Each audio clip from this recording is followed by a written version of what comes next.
Class 6 exercise 2C question number 9 subtract the sum of -11 and -18 from -23। अब वो कह रहे हैं कि -11 और -18 के सम में से ना सम को हमने 23 में से माइनस करना है। तो सबसे पहले हम -11 और -18 का सम ले लेते हैं, -11 प्लस इंटू -18। अब फिर हम इस ब्रैकेट को जब ओपन करते हैं तो -11 प्लस माइनस माइनस तो -18, इन दोनों का सम हमारे पास क्या आ जाता है -29। अब देखें फिर हमने क्वेश्चन की तरफ अगर फोकस करें तो वो कह रहे हैं कि इनके सम को हमने 23 में से माइनस करना है। -23 minus into -29 -23 minus minus plus, तो ये ओपन होके 29, और अगर हम 29 में से 23 माइनस करते हैं तो हमारे पास आंसर 6 आ जाएगा। और हमने ये माइनस नहीं प्लस यूज़ किया है क्योंकि बड़ी वैल्यू के साथ हमारे पास कौन सा सिंबल है, प्लस का, तो इसलिए हमने प्लस का 6 आंसर निकाल लिया। ये हमारे पास आंसर आ जाएगा।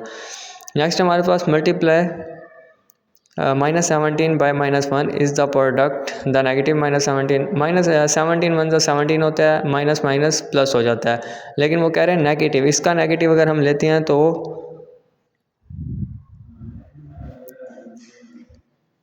माइनस इंटू -17, तो ये हमारे पास 17, यानी इसका नेगेटिव अगर लेते हैं तो हमारे पास वही आएगा 17 का नेगेटिव -17, तो ये इसका आंसर हमारे पास यस। नेक्स्ट क्वेश्चन है find the product of the following using some quicker grouping in each case. अब प्रोडक्ट फाइंड करना है, यानी प्रोडक्ट मल्टीप्लाई हमने फाइंड करना है quicker grouping in each case, group बनाकर। अब देखें -17 प्लस 10 इंटू -1। अब सबसे पहले ब्रैकेट सॉल्व की जाती है, ये भी ब्रैकेट है लेकिन ये दो वैल्यूज इकट्ठी और इनमें इंडिकेशन में ब्रैकेट में आ गया, तो हम इसको देखते हैं -17 मल्टीप्लाई बाय 10 1 ज़ा 10, और जैसा कि 1 माइनस का है तो इसके साथ हमने माइनस यूज़ कर दिया। -17 मल्टीप्लाई -10 करते हैं तो ये हमारे पास 170 आंसर आ जाएगा। माइनस माइनस ये आपस में मल्टीप्लाई होकर प्लस बन जाएंगे, तो ये प्लस 170 आंसर आ जाएगा। -23 मल्टीप्लाई 100 मल्टीप्लाई -10। अगर हम इस पर फोकस करें तो हम किसी भी वैल्यू को मल्टीप्लाई कर सकते हैं, क्योंकि सारे इसमें ना डिवाइड है, ना प्लस है, ना माइनस है, तो एक ही सिंबल यूज़ हो रहा है, तो हम किसी भी वैल्यूज़ को सबसे पहले मल्टीप्लाई कर सकते हैं। अगर हम इनको आपस में मल्टीप्लाई करते हैं, -23 को 100 से मल्टीप्लाई करते हैं तो ये -2300 बन जाएगा, मल्टीप्लाई बाय -10।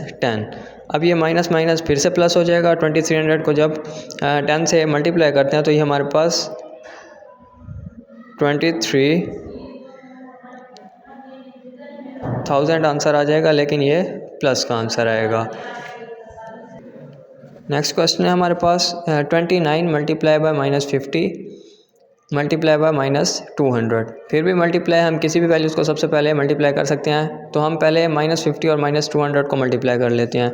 तो ये हमारे पास 29 मल्टीप्लाई बाय -50 और 200 को आपस में मल्टीप्लाई करें तो ये हमारे पास 10,000 आंसर आ जाएगा इसका, और लेकिन प्लस में आएगा क्योंकि दोनों वैल्यूज़ माइनस में है। 29 को जब 10,000 से मल्टीप्लाई करेंगे तो ये हमारे पास 2,90,000 आंसर आ जाएगा इसका। नेक्स्ट क्वेश्चन है -4 मल्टीप्लाई 25 मल्टीप्लाई बाय 400। सेम उसी तरह किसी भी वैल्यू को हम सबसे पहले मल्टीप्लाई कर सकते हैं। 25 को 400 से मल्टीप्लाई कर लेते हैं सबसे पहले। -4 मल्टीप्लाई 25 मल्टीप्लाई बाय 400 करेंगे तो ये हमारे पास 10,000 आंसर आ जाएगा। -4 को जब करेंगे तो ये -40,000 इसका आंसर आ जाएगा।